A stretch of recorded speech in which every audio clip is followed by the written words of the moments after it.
আমি চাই না বেহেশত, ভয় পাই না জাহান্নাম, আমার কপালে লিখা দিও দয়ার নবীর নাম। দেখছেন না, খুব চলছে সোশ্যাল মিডিয়াতে। তো মনে হচ্ছে বুকে লাঠি মেরে হাড় ভেঙে দিও। হারাম করে পেচ্ছাপ কিনে পানি নেয় না, ও বলছে আমি চাই না বেহেশত, ভয় পাই না জাহান্নাম, আমার কপালে লিখা দিও দয়ার নবীর নাম। বলছে জান্নাতও চাই না, জাহান্নামও চাই না, শুধু কপালে নবীর নাম লিখে দিলে জান্নাত চলে যাবো, আমার আর কিছু চাই না। আচ্ছা, ও আমি মনে মনে ভাবি যে আল্লাহ সব গোবর গরুর পেটে দিলে, বাংলাদেশে কি যেরকম হুজুরের মাথায় দিতে পারতে গোবর, এটা কি ইসলাম? ইসলাম এটা? আল্লাহ তুমি এদের থেকে আমাদেরকে বাঁচা, বলুন আমিন। আমিন। কোরআনের সত্য কথা বললে আজও পর্যন্ত আপনাকে টিকে থাকতে দেওয়া যাবে না। কোরআনের কথা বললেই মানুষ কি হবে? আপনার থেকে দূরে চলে যাবে, এটাই বাস্তবতা। আল্লাহ সুবহানাহু ওয়া তাআলা তারপরে কি বলছেন? ওয়াযিকরা লিল মুমিনিন। কোরআন হচ্ছে মুমিনদের জন্য উপদেশ। উপদেশ না? আল্লাহু আকবার। কোরআন জিকির শব্দের অর্থ হচ্ছে স্মরণ করিয়ে দেওয়া। জিকির মানে কি? স্মরণ করা, তাই না? সত্যি আল্লাহ অন্যত্রে বলছেন পবিত্র আল কোরআনে কি? আয়াতুহু যাদাতুহুম ঈমানা ওয়া আলা রাব্বিহিম ইয়াতাওয়াক্কালুন। আল্লাহ বলে প্রকৃত মুমিন হলো তারা যাদের সামনে কোরআন তেলাওয়াত করা হয়, কোরআনের কথা বলা হয়। আল্লাহ বলছে কোরআনের কথা বললে যাদাতুহুম ঈমানা, তাদের ঈমানটা যেন বেড়ে যায়। কোরআন শুনলে ঈমান বাড়ে? সত্যি বলুন, বাড়ে? আপনি এমনিতে বলছেন বাড়ে, হ্যাঁ সত্যিই বাড়ে। প্রমাণ দেখবেন আপনি। হাজী সাহেব যারা হজ করে এসেছেন, আল্লাহু আকবার, আমি আজ থেকে 3 মাস আগে মক্কাতে ছিলাম, আবার রমজান মাসের পরেই যাব ইনশাআল্লাহ, নিয়ত করে রেখে দিয়েছি। আমার সঙ্গে উত্তর দিনাজপুরের একজন চাচাও গিয়েছিল, তো ও সব সত্য মিথ্যা জানে। চাচা ছিলেন উত্তর দিনাজপুরের ওই আপনার রায়গঞ্জ এলাকার অশিক্ষিত মানুষ, লেখাপড়া জানেন না, তবে লোক তিনি খুব ভালো, চাষিবাসী মানুষ। কি বললাম বুঝলেন? চাষি লোক, লেখাপড়া জানে না। তা আমরা যখন মক্কাতে তওয়াফ করতাম, চাচা তখন আমার জামার কলারটা এইভাবে ধরে রাখতো। তাই বললাম, চাচা জামার কলার কেন ধরছেন আপনি? বলছে আমি যদি হারিয়ে যাই তাহলে ঘরে যেতে পারবো না। খুব ভয় লাগছে, এত লোক, হাজার হাজার লাখ লাখ লোক।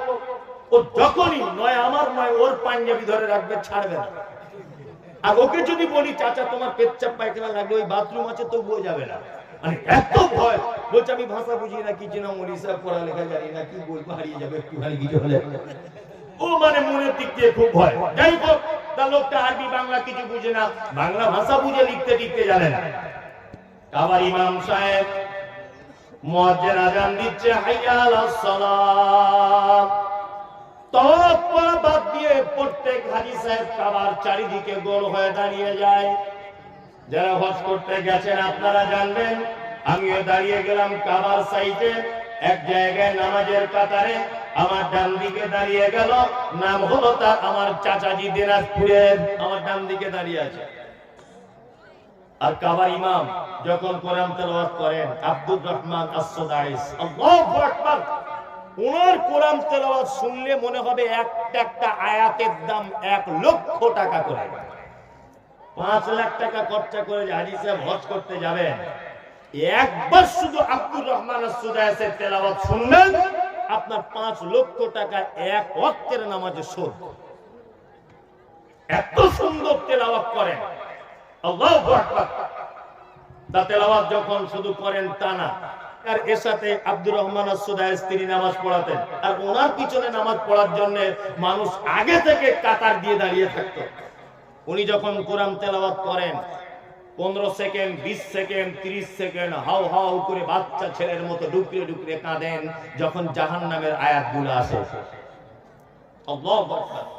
দাঁড়িয়ে আছি নামাজে, আর আব্দুর রহমান আস-সুদাইস জাহান্নামের আয়াত তেলাওয়াত করছেন, আর চোখ দিয়ে যেন পানি আসছে, বাচ্চা ছেলের মতো হাউ হাউ করে কাঁদছেন। আমি মুমতাজুল ইসলাম আরবি সবটা না বুঝলেও কোরআনের কিছু কিছু শব্দগুলো অন্তত বুঝি। যখন আমি কোরআনের শব্দ বুঝতে পেরে গেলাম, আল্লাহ জাহান্নামীদের কথা বর্ণনা করছেন, আর এই জাহান্নামের কথা শুনে আব্দুর রহমান আস-সুদাইস তিনি কাঁদছেন। আমার চোখ দিয়ে পানি চলে এলো। আমার পাশে হওয়া ছিল, ও হাও হাও করে কাঁদছে। Ethiopia, Tanzania, German, Japan, France, London, পৃথিবীর যে যেখান থেকে গেছে সবাই হাও হাও করে কাঁদছে। আর আমার ডান দিকে দাঁড়িয়ে আছে চাচা, অশিক্ষিত লোক। চাচাও দেখছি বাচ্চা ছেলের মতো করে কাঁদছে।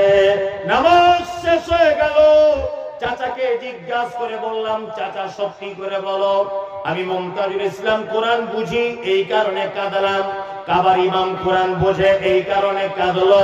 আমার পাশে আছে মঞ্জুর, ও আলেম মানুষ, কোরআন জানে বলে কেঁদেছে। চাচা সত্যি করে বলো দেখি, কেন তুমি কাঁদলে?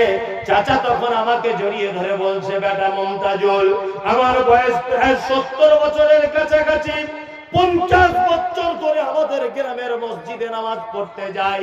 ইমাম সাহেব কোরআন তেলাওয়াত করে, কিন্তু একদিনও কোরআন তেলাওয়াত শুনে আমার ঈমান বাড়ে না। কিন্তু কাবা শরীফের তেলাওয়াত শুনে আমার মন যেন গলে চোখ দিয়ে পানি পড়ে জামা ভিজে গেল। আমি বললাম, আল্লাহ বলেছেন, যাদাতুহুম ঈমানা ওয়া আলা রাব্বিহিম ইয়াতাওয়াক্কালুন।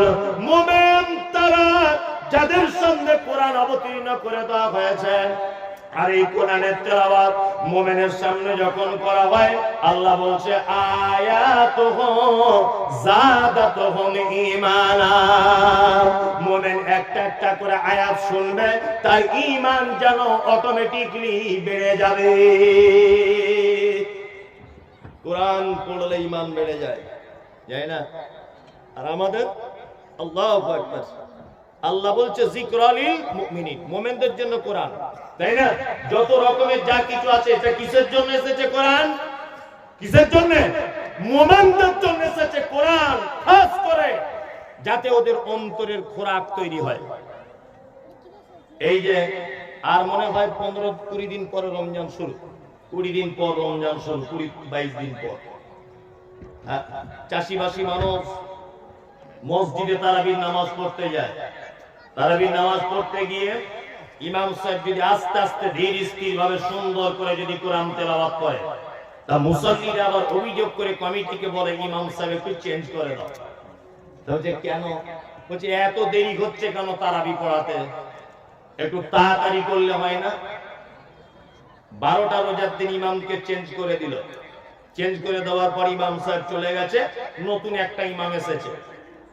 নতুন ইমাম এসে মাদ্রাসায় পড়া ছেলে, ও এসে একটা চাচাকে জিজ্ঞাসা করে বলছে, চাচা আগের ইমাম সাহেবটা চলে গেল কেন? তখন বলছে, আগের ইমাম সাহেব চলে গেল এই কারণে, ও একটু কোরআন আস্তে আস্তে আস্তে আস্তে তেলাওয়াত করতো, নামাজ পড়তে দেরি হতো তাই। এ মাদ্রাসায় পড়া ছেলে বুদ্ধি বেশি, তখন বলছে, তাহলে যত তাড়াতাড়ি যে পড়াতে পারবে ও বড় ইমাম। ও এসে আল্লাহু আকবার, আলহামদুলিল্লাহ আমিন, ইয়াসিন, আল্লাহু আকবার। ও পড়াতো 40 মিনিটে, এ শেষ করে দিয়েছে 25 মিনিটে। মুসাল্লি তখন বার হয়ে বলছে, শালা এই হচ্ছে বাপের বেটা ইমাম। বুঝলে না যে এই হচ্ছে ইমাম? আল্লাহু আকবার। নামাজ হবে তো? হবে? হবে না? নামাজ হবে না। আমাদের অধিকাংশ মানুষ নামাজ পড়ছে, অথচ নামাজ কবুল হচ্ছে না। দোয়া করছে, দোয়া কবুল হচ্ছে না। হচ্ছে না। তার একটা কারণ কি? পবিত্র আল কোরআন ধীর স্থির ভাবে তেলাওয়াত না করা। সূরা ফাতিহা কয়টি আয়াত আছে? 7টি আয়াত। 7 নিঃশ্বাসে তেলাওয়াত করতে হবে। কি বললাম বুঝলেন? আস্তে আস্তে করে। আলহামদুলিল্লাহি রাব্বিল আলামিন। সমস্ত প্রশংসা আল্লাহ তোমার, অসংখ্য জগতের তুমি মালিক। আর রহমানির রহিম, আল্লাহ তুমি দয়ালু, পরম করুণাময়। মালিক ইয়াউমিদ্দিন, তুমি হিসাব দিবসের মালিক। ইয়াকা না'বুদু, তোমারই ইবাদত করি, ওয়া ইয়াকা নাস্তাঈন, তোমারই কাছে সাহায্য চাই। ইহদিনাস সিরাতাল মুস্তাকিম, আল্লাহ তুমি আমাদেরকে সহজ পথ দেখাও। বলি না, এটা যদি তাড়াতাড়ি একদমই যদি বলেন আলহামদুলিল্লাহ, ফেরেশতারা বুঝতে ভুল করবে, এরা বলছে কি, হ্যাঁ ভুল করবে। আল্লাহু আকবার, আস্তে আস্তে বলতে হবে ইহদিনাস সিরাতাল মুস্তাকিম। আল্লাহ আমি একজন পাপী, আমি একজন গুনাহগার, আমি একজন অধম নালায়েক বান্দা। ইহদিনাস সিরাতাল মুস্তাকিম, আল্লাহ গো তুমি আমাকে সহজ পথ দেখিয়ে দাও। কারো কাছে কিছু চাইতে গেলে নরম সুরে চাইতে হয় না কঠিন সুরে? নরম সুরে না। তা ইহদিনাস সিরাতাল মুস্তাকিম এটা আল্লাহর কাছে চাইছেন কি চাইছেন না? চাইছেন, তাহলে একটু নরম করে চাওয়া লাগবে কি লাগবে না? লাগবে। চলুন, তাহলে দুটো আয়াত হলো, তাই তো? তারপরে আয়াতটা শুরু করে দিই। এক, আল্লাহ বলছেন ইত্তাবিউ মা উনজিলা ইলাইকুম মির রাব্বিকুম ওয়ালা তাত্তাবিউ মিন দুনিহি আউলিয়া ক্বালিলাম মা তাযাক্কারুন। ইত্তাবিউ, আনুগত্য করো কার? ইলাইকুম মির রাব্বিকুম, ও রবের পক্ষ থেকে যেটা অবতীর্ণ হয়েছে। আনুগত্য করা লাগবে কাকে? পবিত্র আল কোরআনকে, তাই না? দুই, ওয়ালা তাত্তাবিউ, আল্লাহ বলছে আনুগত্য করবে না মিন দুনিহি, এইটাকে বাদ দিয়ে, আউলিয়া, ওলির বহুবচন কি? আউলিয়া। এই জায়গাটায় কিছু কথা বলছি, ঝামেলা লেগে যাবে কি ভয় লাগছে মনে মনে? ঝামেলা লাগলেও বলিয়ে দিই, কি বললাম বুঝলেন? খুব কঠিন কঠিন কথা। আল্লাহ বলছে ইত্তাবিউ, আনুগত্য করো, মা উনজিলা ইলাইকুম মির রাব্বিকুম, তোমার রবের পক্ষ থেকে যেটা অবতীর্ণ করা। কি হয়েছে? রবের পক্ষ থেকে অবতীর্ণ কি? আল কোরআন, তাই না? আমি বলছি এটা কোরআনে নেই, আমি বলছি এটা হাদিসে নাই, আর ও বলছে এটা বড় হুজুর বলেছে। বোঝার চেষ্টা করুন, তাহলে বড় হুজুরেরটা চলবে না কোরআন হাদিসটা চলবে? কোরআন হাদিস চলবে, তাই না? আবার কিছু মানুষ বলছে কোরআনে থাক আর না থাক, আবু হানিফা বলে গেছে, বলছে না? বলছে। আল্লাহু আকবার, আল্লাহ তুমি এদেরকে হেদায়েত দান করো, বলুন আমিন। হেদায়েত দান করো এদেরকে। কিসের আবু হানিফা, কিসের ইমাম শাফি, কিসের ইমাম আহমদ বিন হাম্বল, আর কিসের তোমার হুজুর? হুজুর হিসাবে তাকে বাড়িতে দাওয়াত দিয়ে খাওয়ান, সম্মান করুন, এটা জায়েজ, অসুবিধা কিছু নাই। কিন্তু ইসলামের ব্যাপারে কোনো জিনিস জানতে গেলে জানতে হবে দুটো জিনিসের কাছে, এক কোরআন, দুই মুহাম্মদ সাল্লাল্লাহু আলাইহি ওয়াসাল্লাম। কিছু লোক আছে না, বলছে আমরা অমুক মাযহাবের লোক, বলে না? বলে কি মাযহাব? বলছে আবু হানিফার মাযহাবে। আমাকে প্রায় ফোন করে কিছু কিছু লোক, ফোন করে বলে হুজুর একটা কথা বলবো। কি কথা? বলছে রাগের মাথাতে আমার বহুকে 3 বার তালাক তালাক তালাক তালাক বলে দিয়েছি। কি বহু সবাই বলছে নেওয়া যাবে না। সবাই যখন নেওয়া যাবে না, তুই আমাকে কেন ফোন করলে ভাই? বলছে না, আপনার কাছে একটু জানতে চাইছি মশলাটা। আচ্ছা আচ্ছা আচ্ছা, তাই? হ্যাঁ, এখন ইমাম আবু হানিফার মত অনুযায়ী তো তালাক হয়ে যাবে, কি বললাম বুঝলেন? কিন্তু হাদিস এবং কোরআন অনুযায়ী তো তালাক হবে না। আচ্ছা, তালাক লোক দেয় রাগের সময়তে না ভালোবেসে? রাগেই দেয়, তাই না? তাই ওকে বলছি আরে ভাই তালাক তো লোক রাগেই দেয়, ভালোবেসে আই লাভ ইউ বলে। ভালোবেসে কি তালাক বলে? হ্যাঁ, তা তালাক লোক রাগেই দেয়, তাই না? তা আমি ওকে সঙ্গে সঙ্গে জিজ্ঞেস করি, আজকেও গাড়িতে আস্তে আস্তে একজন ফোন করেছিল, তা আমি বলছি ভাই তুমি কোন মাযহাব মেনে চলো? তা সে তখন বলছে আমরা হানাফি। তুমি যদি হানাফি হও তাহলে ওই বউ আর কোশ্চিন কালো ঘরে ঢোকানো যাবে না। তা বলছে না, যদি হানাফি না হই আপনাদের দলে যাই। বলছি হারামখোর, তুমি এমনি সময় হানাফি আর বউ লোয়ার জন্য আমার দলে। আমি তখন বলেছি তোর মতো চামারকে আমাদের দলে লুব না, তোর ওই বউ আর ফিরে পাওয়া যাবে না। তখন বলছে মৌলী সাহেব, আমি আর আমার বউ তোমার বাড়ি যদি যায় তবুও কি একটু ফেরত আনা যাবে না মশলা দিয়ে? তুমি এমনি সময় হানাফি আর বউ ফেরত আনার সময় তুমি আহলে হাদিস। হ্যাঁ, সুবিধাবাদ জিন্দাবাদ, সুবিধাবাদ জিন্দাবাদ। ওই জন্য আহলে হাদিস আলেমদেরকেও একটা কথা বলছি, কোন মাযহাবপন্থীরা যদি এই ফতোয়া নিতে আসে, আপনি ডাইরেক্ট প্রথমে বলবেন আপনি কোন মাযহাবের লোক। ও যদি বলে আমি আবু হানিফার মাযহাবের লোক, তাহলে তোর বউ তালাক হয়ে গেছে, আর ফেরত আনার জায়গা নেই। কি বললাম বুঝলেন? ফেরত আনার কোন জায়গা নেই। চলুন আমরা হাদিস আর কোরআন বাদ দিয়ে আমাদেরকে বারবার দুটো কথা বলে বলে ইজমা আর কিয়াস মানে না আহলে হাদিসরা। ইজমা কিয়াস বুঝেন? এগুলো শিক্ষিত মানুষরা বুঝবে। এই ইজমা মানে ঐক্যমত। ইজমা মানে কি? ঐক্যমত, তাই না? আচ্ছা, 5 ওয়াক্ত নামাজ সুন্নত, ফরজ, নফল কি? কি বলুন? সুন্নত, ফরজ না নফল? কিছুই বুঝে না। ফরজ, 5 ওয়াক্ত নামাজ ফরজ, তাই না? এই ব্যাপারে পৃথিবীর হানাফি, শাফি, মালিকি, হাম্বলি, দেওবন্দি, পাথরচাপি, আজমিরি, কাশ্মীরি, আহলে হাদিস, ফারাইজি, তাবলিগি সব এক, নামাজ ফরজ, তাই না? এর নাম হচ্ছে ইজমা। কিয়াস কার নাম? আর ইজমার বিপরীত শব্দ কি? ইখতিলাফ। ইসলামে কিছু কিছু বিষয় আছে যেগুলো একদম স্পষ্ট নয়। কি বললাম বুঝলেন? স্পষ্ট নয়। কিছু কিছু মানে ধোঁয়াশার ভিতরে, তাই না? যেমন আপনাকে বলি, আমার যদি টাকা অনেক হয়, আমি অসুস্থ, আমার অনেক টাকা, অসুস্থ, আমি হজ করতে যেতে পারছি না, তা আমি এই ভাইকে হজে পাঠাবো। বলুন তো, একে যদি আমি হজে পাঠাই, তাহলে এই ব্যক্তির আগে থেকে হাজী সাহেব হওয়া লাগবে কি লাগবে না? লাগবে। কি বললাম বুঝলেন? ওনাকে আগে থেকে হজ করা লাগবে, তারপরে আমার বদরি হজ করতে পাবে। এখন আমার টাকা কম, উমরা করার মতো টাকা আছে, এই লোকটাকে আমি এখন উমরা করতে পাঠাবো। বলুন তো, এই লোকটা আগে থেকে উমরা করা লাগবে কি লাগবে না? এই ব্যাপারে হাদিস কোরআনে কিছু বলা নাই। এর নাম হচ্ছে কিয়াস, মানে আগের ফতোয়াটার থেকে অনুমান করে এইটার উপরে কিয়াস করা হচ্ছে যে আগে হজ করা না থাকলে যেমন বদলি হজ করা যায় না, ঠিক তেমন বদলি উমরা করতে গেলে আগে থেকে উমরা করা লাগবে। এর নাম কিয়াস, তাই না? আর একটা কথা বলে দিই, সেটা হচ্ছে এই, আল্লাহ সুবহানাহু ওয়া তাআলা বলছেন যারা মাযহাব মেনে চলে, কারা কারা মাযহাব মেনে চলেন এখানে আছে? থাকতে পারেন আপনারা। যারা মেনে চলেন তাদের উদ্দেশ্যে তার দলিল একটা, কি দলিল?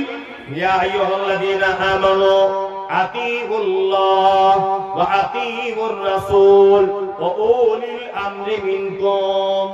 এটা হচ্ছে দলিল, তাই না স্যার? এটা হচ্ছে দলিল। ইত্তেবা করতে হবে কার? আল্লাহ। কোরআন বোঝার চেষ্টা করুন। আজকে পরিবেশ খুব ভালো পেয়েছি, আমি খুব নিখুঁত ভাবে আলোচনা করার চেষ্টা করছি। আল্লাহ বলছে আতিউল্লাহ, আনুগত্য করো কার? আল্লাহ। আল্লাহ শব্দের আগে একটা শব্দ ব্যবহার হয়েছে আতিউ, তাই তো? ওয়া আতিউর রাসূল, রাসূল শব্দের আগে কি আছে? আতিউ, তাই না? তার মানে দুজনেরই ব্যাপারে, আল্লাহ এবং রাসূলের ব্যাপারে কি এসেছে? আতিউ, মানে আনুগত্য করো। তারপরে আল্লাহ বলছেন ওয়া উলিল আমরি মিনকুম, এবং উলিল আমর যারা, তাদের আনুগত্য করো। উলিল আমর কারা? উলিল আমর মানে হচ্ছে যারা ধর্মীয় ব্যাপারে পণ্ডিত, নেতা, তারা, তাই না? কিন্তু এখানে একটা কথা বলে দিই, আল্লাহ বলছে মিনকুম, তোমাদের মধ্যে যারা উলিল আমর, তোমরা তাদের কথা শোনো। তাদের কাছে যাওয়ার পরেও যদি সমস্যা না মিটে, ফাইন তানাজাতুম ফি শাইইন ফারুদ্দুহু ইলাল্লাহি ওয়ার রাসূল, তাহলে তোমরা পুনরায় আল্লাহ এবং তার রাসূলের দিকে ফিরে যাও, তাই তো? এখানে একটা মারাত্মক ইম্পর্টেন্ট কথা, যা জীবনে কোনোদিন শুনেছেন কি জানি না। এক, আল্লাহ পবিত্র আল কোরআনে যত জায়গায় মিনকুম শব্দ ব্যবহার করেছেন প্রত্যেক জায়গাতে জীবিত মানুষদেরকে বুঝিয়েছেন। প্রমাণ রমজান মাস আসছে, আয়াত এসেছে সূরা বাকারার, আল্লাহ বলছেন ওমান কানা মিনকুম মারিজান আও আলা সাফারিন ফাইদ্দাতুম মিন আইয়ামিন উখার। তোমাদের মধ্যে যদি কেউ অসুখে থাকে রমজান মাসে, আর কেউ যদি সফরে থাকে তোমাদের মধ্যে, তাহলে সে অন্য দিনে এই গণনাটা পূরণ করে নিবে। তাহলে বলুন তো আল্লাহ এখানে রমজান মাসে যে লোক বেঁচে আছে তার কথা বলছে, না যে কবরে ঢুকে গেছে তার কথা বলছে? যে বেঁচে আছে তার কথা। মিনকুম মানে তোমাদের মধ্যে যারা অসুস্থ, আল্লাহ এখানে বলছেন উলিল আমরি মিনকুম, তোমাদের মধ্যে যারা উলিল আমর। উলি শব্দটা এক বচন নয়, বহু বচন। বহু বচন মানে নেতা অনেকজন হতে পারে, ভালো করে বুঝবেন। আর মিনকুম মানে সে নেতা জীবিত থাকতে হবে। আল্লাহ বলছে তোমাদের মধ্যে যারা নেতা। কি বললাম বুঝলেন? আচ্ছা, আবু হানিফা বেঁচে আছে না মারা গেছে? ইমাম শাফি বেঁচে আছে না মারা গেছে? ইমাম আহমদ বিন হাম্বল মারা গেছে, তাই না? এইবার আপনাকে একটা ইতিহাস, এই আয়াতে এই জায়গাটা ভুলবেন না, মনে রাখবেন যে বেঁচে থাকা ব্যক্তিদের কথা আল্লাহ তাআলা বলছেন, তাই তো? এইবার একটা কথা বলছি, আল্লাহ নবী পৃথিবী থেকে চলে গেছেন 11 হিজরিতে। কত হিজরিতে? 11 হিজরিতে। ইমাম আবু হানিফার জন্ম হয়েছে 80 হিজরিতে। ইমাম আবু হানিফার মৃত্যু হয়েছে 150 হিজরিতে। ইমাম শাফির জন্ম হয়েছে 150 হিজরিতে। ইমাম আবু হানিফার জন্ম হয়েছে 80 হিজরিতে। আল্লাহ নবী পৃথিবী থেকে চলে গেছেন 11 হিজরিতে। তার মানে 11 হিজরিতে নবী চলে গেলেন। আমি হিসাব বেশি জানি না, আপনারা মনে মনে হিসাব করুন। 11 হিজরিতে নবী চলে যাচ্ছেন আর 80 হিজরিতে আবু হানিফার জন্ম হচ্ছে। তাহলে বলুন তো কত বছর পরে জন্ম? 69 বছর পরে আবু হানিফার জন্ম। আচ্ছা, মায়ের পেট থেকে নিশ্চয়ই আবু হানিফা ইমাম হয়ে আসেনি, হয়েছে না? নিশ্চয়ই পড়াশোনা করতে হয়েছে, হয়েছে কি হয়নি? পড়াশোনা করতে হয়েছে। ধরে নেন 10 বছর পড়াশোনা করেছে, তাহলে আবু হানিফা ইমাম হবা আর আল্লাহ নবী পৃথিবী থেকে চলে যাবার মাঝখানের ব্যবধান কত বছর? 81 বছর, 79 বছর, তাই না? এইবার আপনাকে একটা কথা বলি, ইমাম আবু হানিফা, ইমাম আহমদ বিন হাম্বল, ইমাম ইবনে তাইমিয়া, ইমাম বুখারী, ইমাম নাসাই, ইমাম আবু দাউদ, ইমাম মুসলিম, সমস্ত আইম্মায়ে কেরাম 300 হিজরির ভিতর থেকে পৃথিবী থেকে বিদায় হয়ে চলে গেছেন। তখনো পর্যন্ত মাযহাব ছিল না, তখনো পর্যন্ত শবে বরাত ছিল না, তখনো পর্যন্ত নবী দিবস ছিল না, তখনো পর্যন্ত কবরে মোমবাতি ছিল না, তখনো পর্যন্ত বাড়িতে কিয়াম মিলাদ চলতো না। তারও 150 বছর পরে মাযহাবের জন্ম হয়েছে। তার মানে আল্লাহ নবী সাল্লাল্লাহু আলাইহি ওয়াসাল্লাম পৃথিবী থেকে চলে যাবার 450 বছর পরে মাযহাবের জন্ম হয়েছে। আল্লাহ নবী কত বছর চলে যাবার পর? 450 বছর। যারা বলছেন ইমাম আবু হানিফা বলেছেন মানি, ইমাম শাফি বলেছেন মানি, বন্ধু তোমার কাছে এটা আমার জানতে ইচ্ছা করছে, উলিল আমরে মিনকুম, তোমাদের মধ্যে ভিতরে যারা উলিল আমর তাদেরকে তোমরা জিজ্ঞাসা করো ধর্মীয় ব্যাপারে।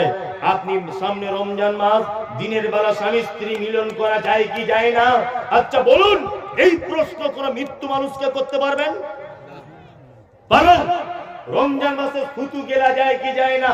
রমজান মাসে বিরাজ করা যায় কি যায় না? রমজান মাসে দাতন করা যায় কি যায় না? কবরে যারা চলে আছে তাদেরকে জিজ্ঞাসা করা যাবে? যাবে না। মিনকুম, আল্লাহ বলছে মিনকুম মানে মুমতাজুল ইসলামকে বলো, আব্দুল্লাহকে বলো, আব্দুর রহমানকে বলো, মতিউর রহমানকে বলো, আব্দুর রাজ্জাককে বলো, তোমাদের ভিতরে যারা ধর্মীয় নেতা রয়েছে বর্তমানে তাদেরকে জিজ্ঞাসা করো। এদের কথাতেও যদি সমস্যার সমাধান না হয়, ফাইন তানাযাতুম ফি শাইইন ফারুদ্দু ইলাল্লাহি ওয়া রাসূল, তোমরা পুনরায় এবার আল্লাহ এবং তার রাসূলের দিকে ফেরত চলে যাও, এটাই তোমাদের জন্য কল্যাণ।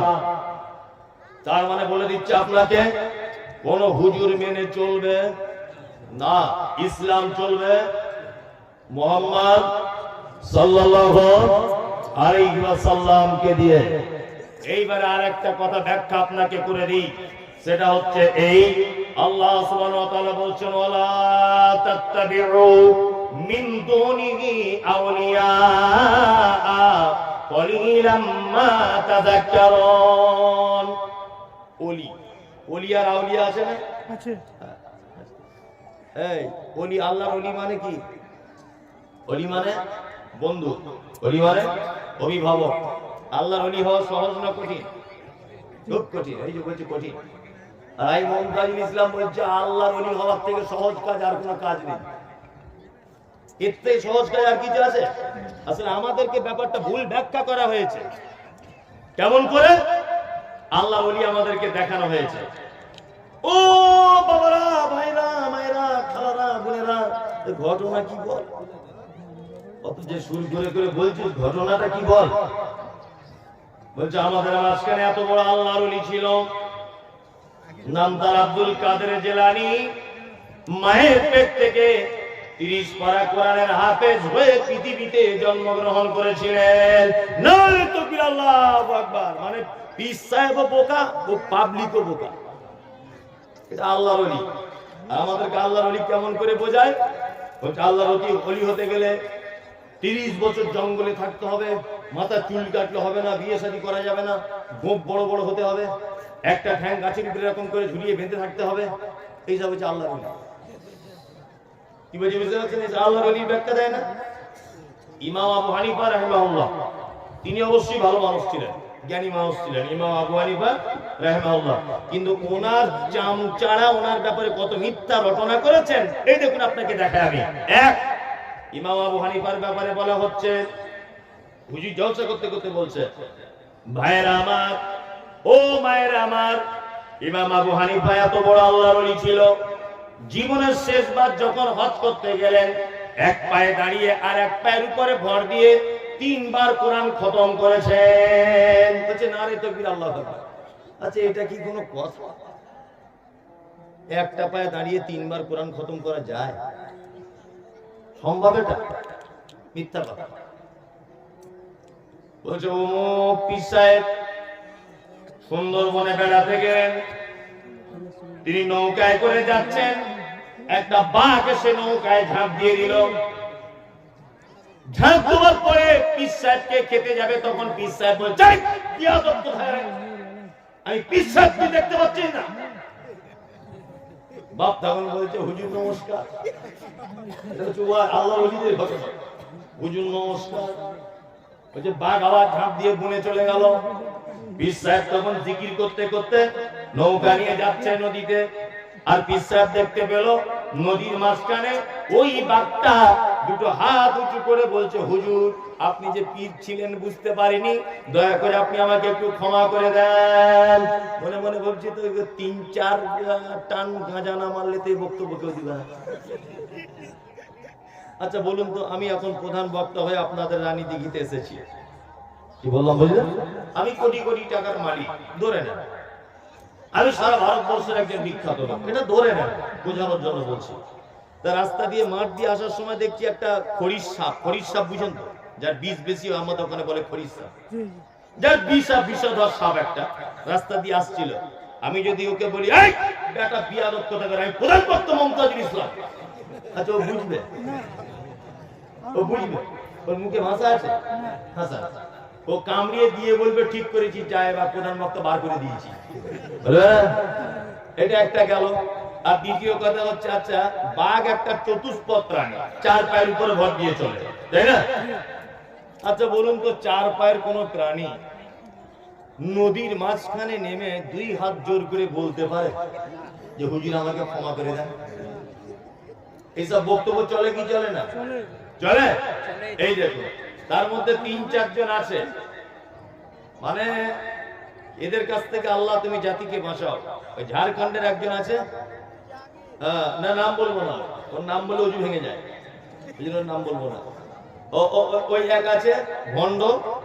আর ইদানিং দেখতে পাচ্ছি ওই মুর্শিদাবাদের দিকে একটা চামচা বার হয়েছে, ওর আর কাজ নাই। আব্দুর রাজ্জাক বিন ইউসুফ, মুমতাজুল ইসলাম আর বেরাদার রাহুল, এই 3 জনকে নিয়ে ওরা শুধু ভিডিও তৈরি করে। কি বললাম বুঝলেন? আর একজন আছে মুর্শিদাবাদের, নাম দিয়েছে মুফতি জুবায়ের। এত বড় পাগড়ি পরা দেখবেন। আচ্ছা, দানায় ভর্তি, তার নাম বেদানা।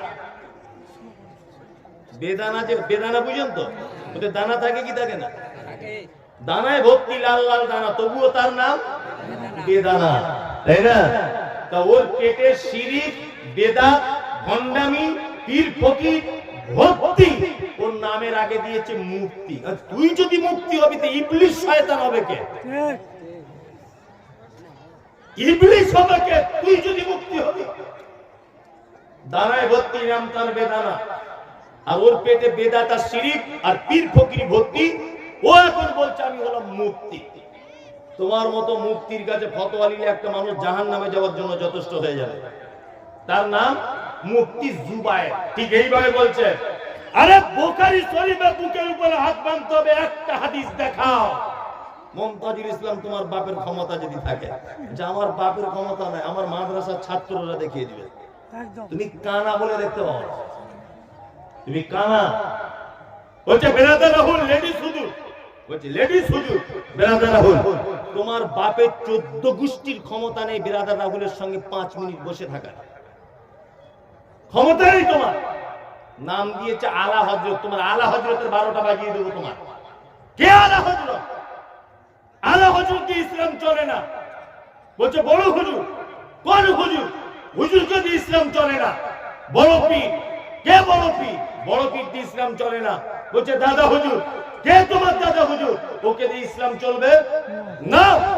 ইসলাম মাত্র দুটো পদ্ধতিতে চলবে, এক কোরআন, দুই মুহাম্মদ সাল্লাল্লাহু আলাইহি ওয়াসাল্লাম। এই দুইজন মানুষকে দিয়ে ইসলামের মাপকাঠি হবে, আর কোন হুজুর দিয়ে নয়। কি বলছি বুঝতে পারছেন?